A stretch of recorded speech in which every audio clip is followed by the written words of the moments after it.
총수액 같은 경우 할 때도 시야가 안 나올 때 그걸 탐지할 수 있는 하기 있어야 된다거나 또 간방도 때문에 그리고 축봉을 해야 바닥에 올라가서 모든 때 수리가 안 있어야 된다거나 사람들로 만드는 가동 가능한 그런 기능을 할 수 있는 장비를 있어야 되는데 아직 이제 그런 것을 기약하지. 우리나라가 어떤 전적인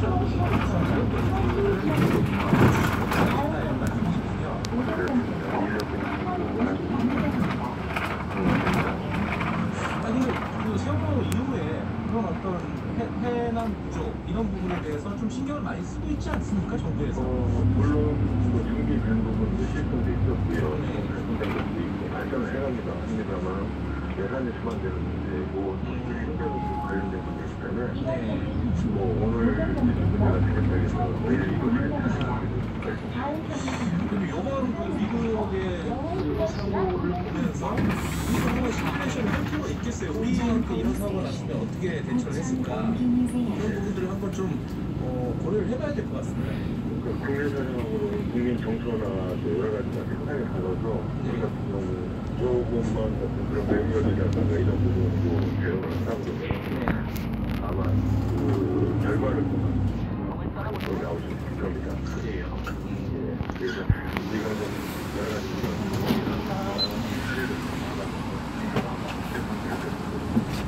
알겠습니다. 일단 뭐 네 분 오늘 구조되신 네 분 축하드리고요. 가족분들에게도 축하 말씀드리고요. 이 사고 해난 사고를 어떻게 대응할 것인지 우리 다시 한번 좀 점검해보는 계기가 됐으면 좋겠습니다. 오늘 말씀 감사합니다. 네, 수고하십시오. 황대식 전 한국해양구조협회 구조본부장이었습니다.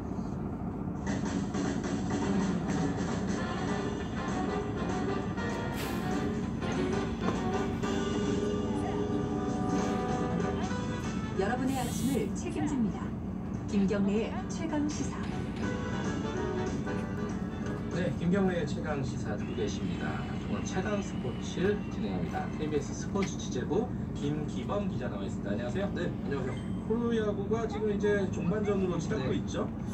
이대호 선수가 일본으로 복귀한다고요? 네, 이대호 선수가 2군으로 내려간 사실 자체가 굉장히 큰 뉴스였죠. 그렇죠.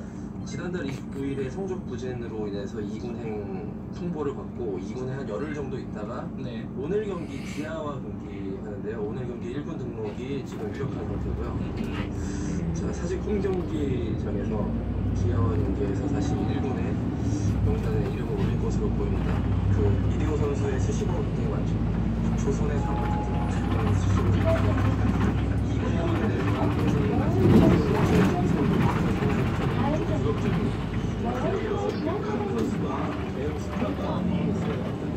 그만하면 이제 국가대표팀에서 내년에 도쿄올림픽도 있고 프리미어 12위가 이제 당장 11월에 열리는데 이대호 선수는 제외됐습니다. 그것은 그 롯데 구단뿐 아니라 우리나라 국가대표팀의 전력상 손실이라고 볼 수 있는데요. 이대호 선수가 다시 들어 나와서 시즌 마무리 잘 했으면 하고요. 이대호 선수가 롯데에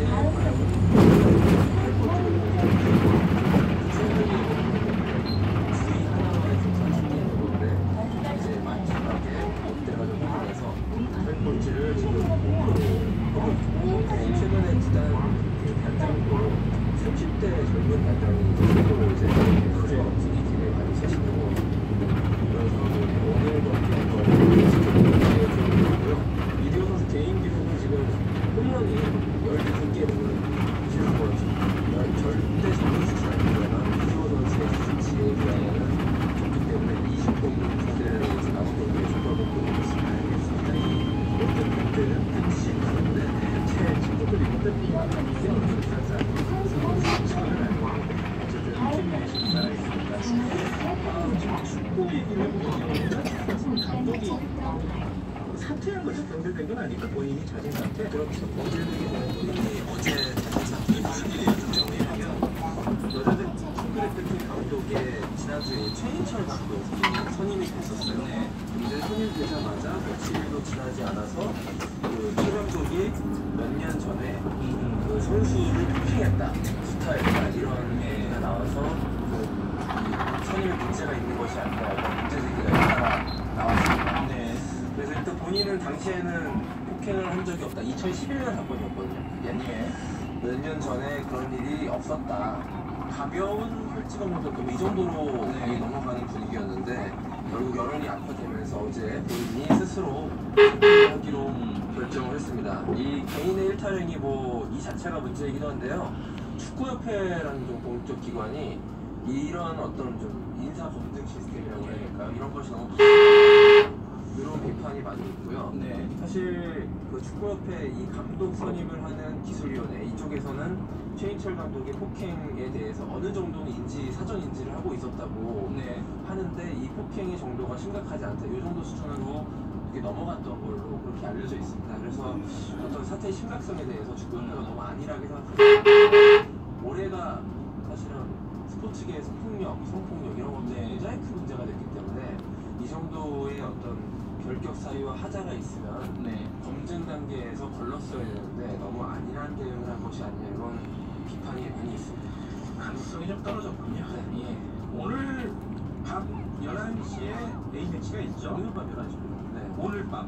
예. 투르크메니스탄과 월드컵 2차 예선 첫 번째 경기에 돌입하는데요. 우리나라가요 86년 멕시코 월드컵부터서 이번에 카타르 월드컵 마치고 있습니다. 예선 단계에 10회 연속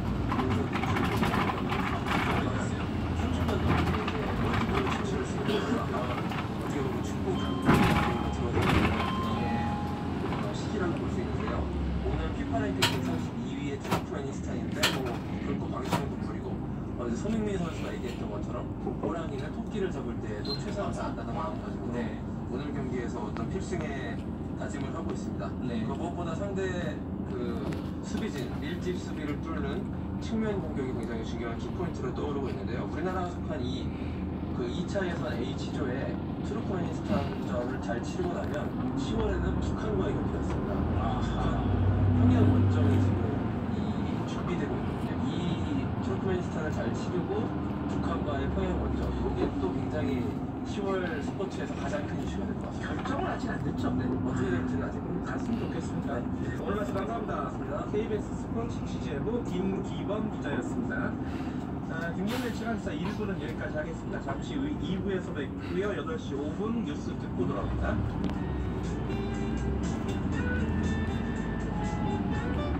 이번 정류소는 강화의 이어편입니다. 다음 정류소는 신의정입니다.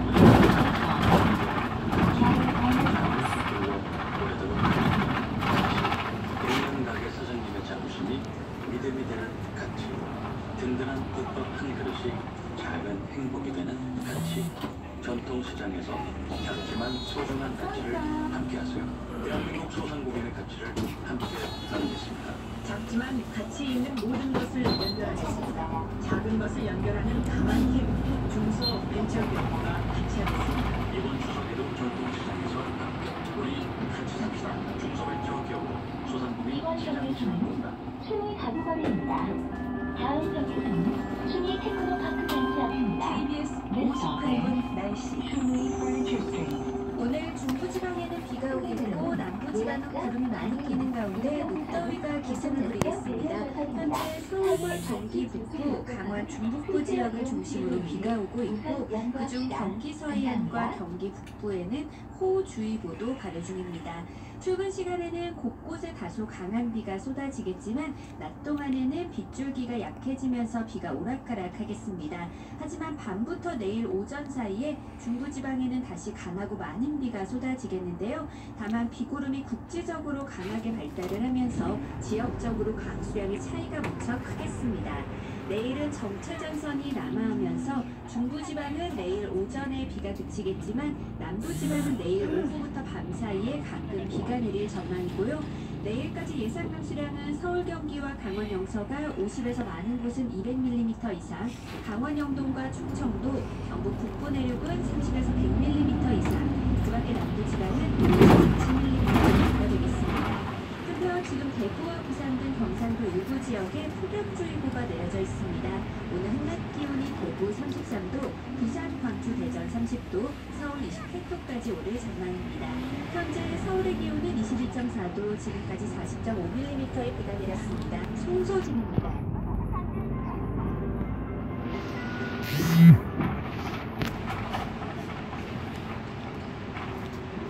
정성을 다하는 국민의 방송 KBS가 8시를 알립니다. AM 711kHz, FM 97.3MHz, KBS 1라디오입니다. HKL.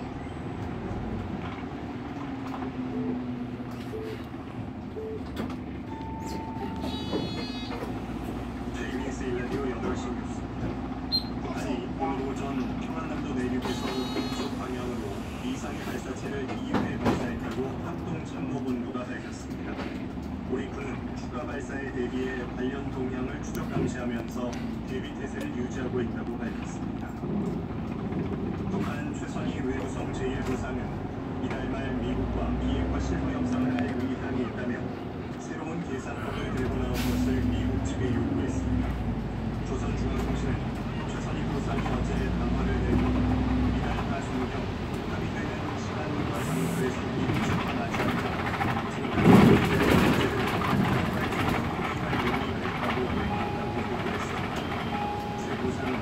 미국 측이 북미 쌍방의 이해관계에 다 같이 도움하는 계산법을 원리일보 행정복지센터 원리 어린이마당입니다. 미국 대통령은 이달 하순 미국과 협상할 용의가 있다는 북한의 담화 발표에 대해 만남은 언제나 좋은 것이라면서 무슨 일이 일어날지 지켜볼 것이라고 말했다고 로이터 통신이 보도했습니다. 트럼프 대통령이 긍정적인 반응을 보임에 따라 북미 실무 협상이 이르면 이달 중 성사될 가능성이 커졌습니다. 미국 해안경비대는 미 동부 해안에서 전도된 현대 블로비스 소속 자동차 운반선 골든레이호 안에 고립됐던 한국인 선원 4명 전원을 구조했다고 밝혔습니다. 미 해안경비대는 현지 시간으로 9일 오후 6시쯤 마지막 골든레이호 선원을 무사히 구출했다며 모든 선원의 안전이 확인됐다고 밝혔습니다. 미 해안경비대는 선체에 구멍을 뚫어 배 안에 갇힌 선원들과 연락을 취했으며 먼저 2명을 구조한 데 이어 곧바로 다른 1명을 구조한 뒤 나머지 선원 1명까지 무사히 구출했습니다. 골든레이호는 지난 8일 새벽 미 동부 해안에서 선체가 좌변으로 크게 기울어지며 전도됐습니다. 각종 논란 속에 취임한 조국 신임 법무부 장관이 임기 동안 검찰 개혁을 완수하겠다는 뜻을 다시 한번 강조했습니다. 조 신임 장관은 어제 취임식에서 법무, 검찰 개혁은 시대가 요구하는 사명이라며 이 같은 내용을 담은 취임 소감을 밝혔습니다. 조 장관은 자신을 둘러싼 각종 의혹과 관련해 개인적으로 어려운 상황에서 막중한 소임을 맡게 됐다며 심려가 많았을 법무가족 여러분께 송구하다고 말했습니다. 자유한국당은 오늘 서울 지역 순회 연설을 통해 조국 법무부 장관이 사퇴해야 한다고 주장할 계획입니다. 한국당 황교안 대표와 나경원 원내대표 등 당 지도부와 소속 의원들은 오늘 오후 서울 신촌과 왕십리, 강남 일부를 진행하며 조국 장관 임명 강행을 규탄하는 연설을 이어갑니다. 한국당은 추석 연휴가 끝날 때까지 서울 포함한 전국 각지에서 1인 시위와 수요에 앞서 대국민 보호 대회 등을 이어갈 계획입니다.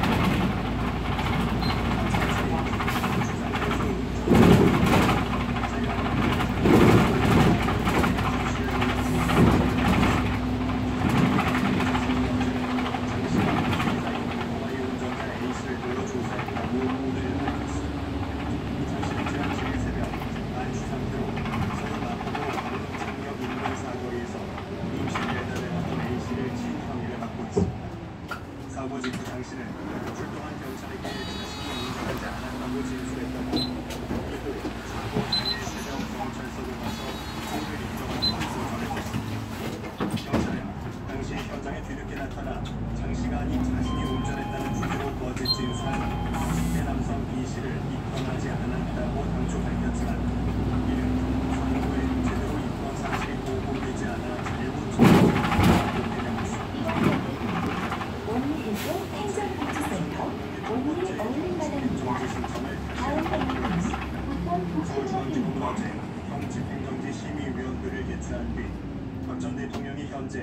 수형 생활이 불가능한 상태로 보기 어렵다며 신청을 불허하기로 의결했다고 밝혔습니다.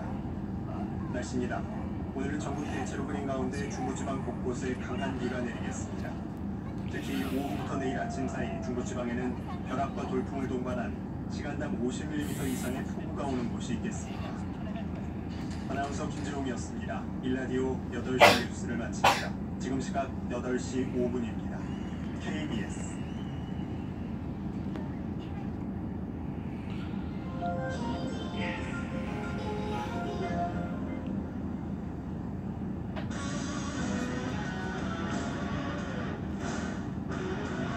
탐사보도 전문 기자 김경래 최강 시사. 김경래 최강 시사 2부 시작합니다. 어제 대통령이 조국 법무장관을 했습니다.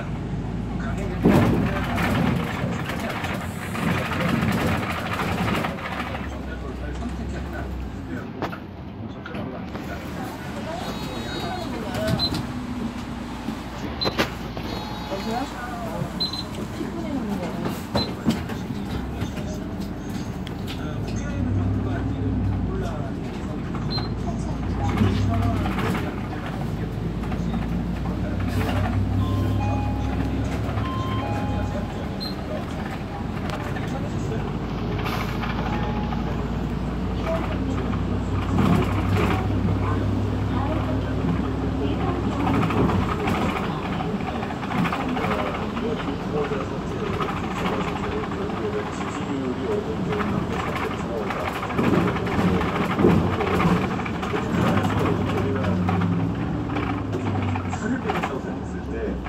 감량 목표치가 10kg를 뺄 수 있어요. 어떻게 그 살을 빼냐에 따라가지고 어느 부위 살이 빠지면 이게 만약에 제가 의도하는 대로 그 살이 빠지면 저걸 내가 되는 것이고 아니면 그때 말은 팔뚝에 내는 걸 생각하겠다 하고 나면 지금 대통령께서도 이신지 코어지 지형이 지역 카메라가 있는 시간을 했습니다.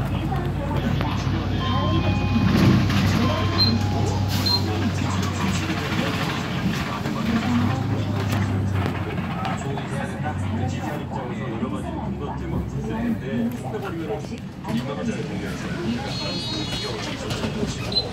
또 만약에 지평을 강행하게 되면은 중국청 입장에서는 관광자를 가지고 좀 지켜보던 사람들도 정상학에서 문제가 있는 인사에 대해서 최종적으로 저런 판단 내렸네 이렇게 하는 사람이 중도에서 빠질 수 있는 것 같아요. 그러니까 저는 그 빠진 살의 부위가 다르다 이렇게 느꼈는데 지금 대통령께서 코어지 2층을 안고하겠다는 생각을 하신 것 같아요. 이게 총선을 앞두고는 나쁜 선택은 아닌가 정치가 아니 좀 확장적으로 가야지 좋은 거 아닌가요? 그 정도로 대통령이 지금 본인의 코어지 2층의 크기에 그 자신감이 있다. 자신감이 있었다. 근데 이걸 굳이 놓고 보면요 예전에 우리가 40 이야기할 때 그때 이제 박근혜 대통령이 비슷한 전략을 많이 취했어요. 코어 2층을 안고하겠다. 그래서 사실 중도층의 분들이 실망할 만한 행동을 했었는데 저는 이게 자신감이 있는 사람들이 많을 수 오판이 아닐까 이런 생각을 좀 하면서 지금 대통령께서 이 중도층보다는 코어층의 민심을 좀 체크한 이 결과가 앞으로 어떻게 될까? 근데 저는 이번 판에서 좀 약간 바뀐 것이 이번 수업의 선생님은 이사도 아니고 대통령도 아니었고 결국에 선생님은 윤석열 총장 그 상황에서 이게 옳은 판단일지를 지켜봐야 됩니다.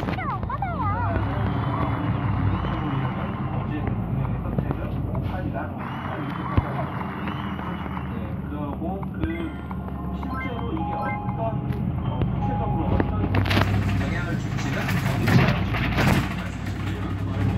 검찰 조사자들이 달리 뛰어있고 검찰 수사에서 만약에 후보자들이 이 정도의 어떤 상황이 들어가게 되면 그거는 뭐 양심하고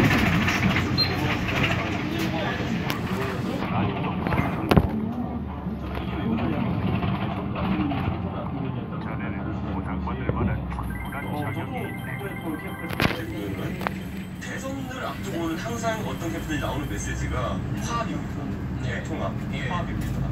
그런데 총선 같은 경우에는 아무래도 선거구가 250km 잘게 나눠져 있다 보니까 그 계산을 해가면서 다소 분열적인 메시지가 나옵니다. 평가는 메시지가 나올 수밖에 없습니다. 이건 뭐 특정 조건이 잘하는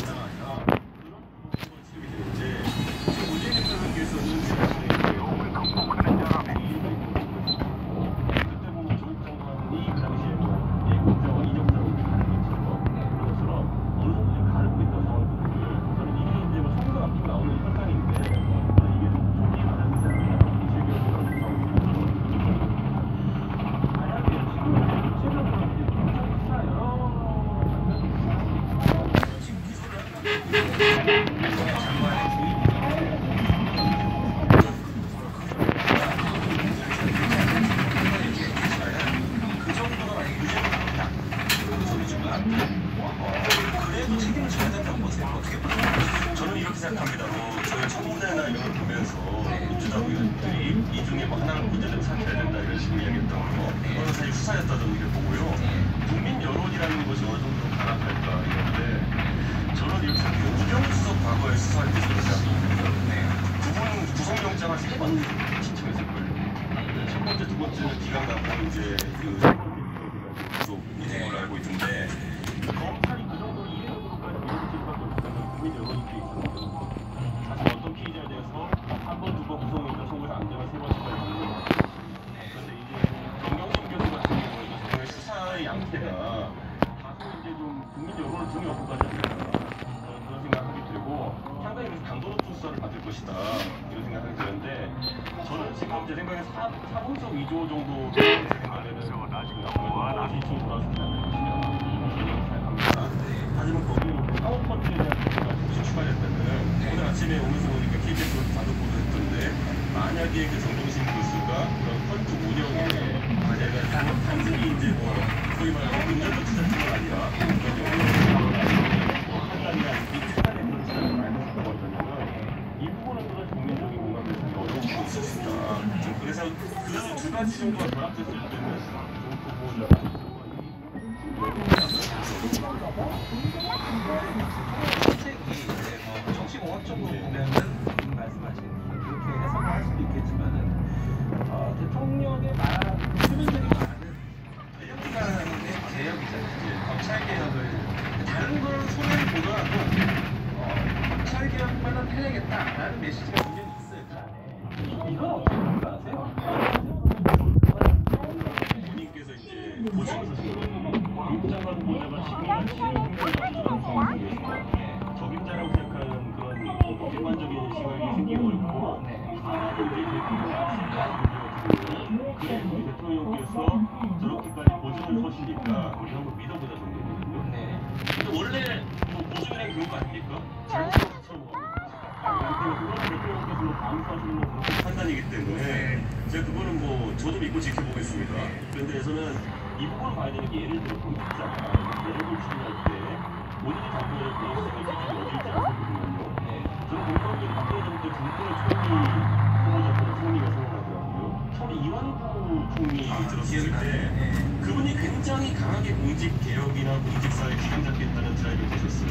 경찰 출신이겠죠. 이 그분들과 훌륭한 정치인 또 당연히 있었고 있는데 그 다음에 이제 소위 말하는 성완종 리스트 이런 게 서시면서 바로 낙마하시는데 이병헌이고 그분이 또 하시는 그 다음에 이제 인사청문회 과정에서 국민의 기준을 보자면은 사실 대한민국 강경검사의 사람의 안재인 총리 후보자 이분 같은 경우에는 특별히 사랑을 하고 국가를 했는데 어서들 보고 쓰러져 근데 그 이후 퇴임하신 뒤에 도액 수입을 받았는데 그것 때문에 이제 나왔거든요. 근데 지금 이제 현 정부에서 공직 후보자를 장관 후보자로 임명하는데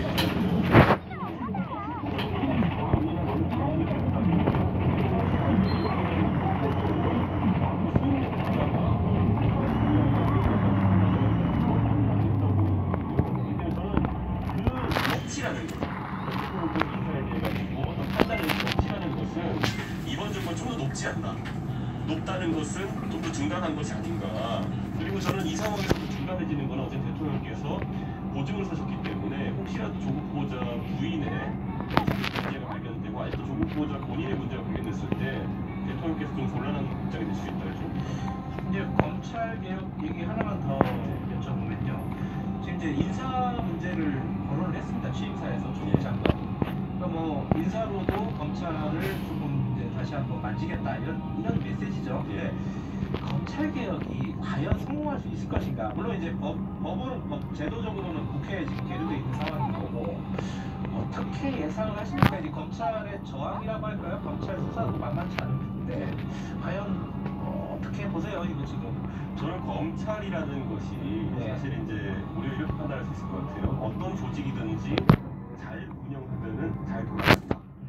구체적으로 말하면은 이번 정부 초반기에 지난 2년 반간 있었던 그런 어떤 적폐수나 이런 데 있어서 앞장섰던 건 검찰입니다. 그러면 문무일총장 체제 하에서 검찰에 대한 평가를 지금 민주당은 어떻게 하고 있는 것인지 조직이 잘했느냐 못했느냐를 판단할 수 있는 이게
이상한 정치개입 아니냐 이 비판에 대해서는 어떻게 보세요? 저는 두 가지 생각이 있다고 보는데 처음에 민주당에서 한 네 가지 건을 해가지고 그 수사자를 유출한 거 아니냐, 이게 사실 공평한 거 아니냐 사실상 했는데 그건 이게 하나씩 다 감각을 잡았죠 사실상. 왜냐하면 뭐 한영회고 이제 그 성적표 같은 경우에도 직원이 조회했다는 것이 드러나게 되고 검찰이 이쪽이 아니었다.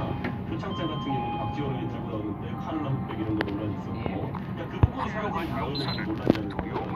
검찰이 왜 이렇게 빠른 기소를 했냐 이거죠. 타이밍에 문제죠. 빠른 기소를 저도 그 부분은 뭐 제가 법리에 약하다 보니까 양쪽의 의견이 타당해 보입니다. 왜냐하면 공소시효가 있기 때문에 공소시효 앞두고 어쩔 수 없었던 거라는 이야기와 함께 그거 외에도 다른 죄로 기소가 가능한데 우리가 아니냐. 저는 이거야말로 이제 앞으로 수사의 결과에 따라 가지고 무리한 수사인지는 나중에 우리는 뒤에 살펴볼 수 있을 것 같습니다. 야당 얘기 좀 해보면요. 뭐 반발을 하는 거는 뭐 당연한 수순일 것 같은데 지금 해임 건의안 얘기를 꺼냈습니다. 이게 현실적으로도 가능하지 않을 것 같기도 하고 말씀하신 대로 검찰에서 좀 보면서 하는 게 더 좋지 않을까라는 생각이 있고 저는 그냥 해임 건의안은 그냥 오랜 건의안 아까 그 정도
워딩들이 굉장히 셉니다. 이제 민주주의의 종원, 폭거 이런 단어들이 나오고 있습니다. 정기국회가 어떻게 되겠어요? 이게 파행이 될까요? 야당이 그러기는 쉽지 않죠. 저도 어제 자유한국당이 긴급 의총 이런 걸 한다 그래가지고 저는 좀 기급 체고 이런 거 한다 그래서 좀 뭘 할까를 약간 궁금했거든요. 그래서 사실 지금 상황에서 아까 말했던 뭐 절차적인 부분 그러니까 뭐 그런 걸 하긴 좀 어렵고요. 그 제가 봤을 때 어제는 특석을 앞두고 메시지가 아주 파격적이거나 무슨 말이냐면 정치적 메시지 절차적 국조 이런 거 말고 정치적으로 우리는 만약에 어느 시점까지 이런 것들이 받아들여지지 않으면 의원 총사퇴 하겠다. 예전에 한번 꺼내가지고 그거 굉장히 뭐 충격적인 메시지인데 사실 완화를 좀 할 수 있는 게 뭐 11월까지 국정조사가 이루어지지 않으면 우리는 총사퇴하겠다. 그 정도는 걸 수도 있어요. 왜냐면 사실 뭐 큰 의미가 없거든요. 그렇게 되면 총선이 얼마 남지도 않았고 그러니까 그런 것도 있고 아니면은 뭐 시각적으로 좀 충격적인 것들 예를 들어 갑자기 황교안 나경원 대표가 뭐 사전 출연을 이게 제가 하는 게 아니라 추가에 가서 이슈화를 이루는 게 불구하고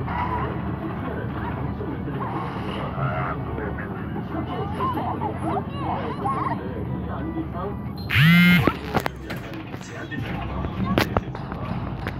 현충합니다.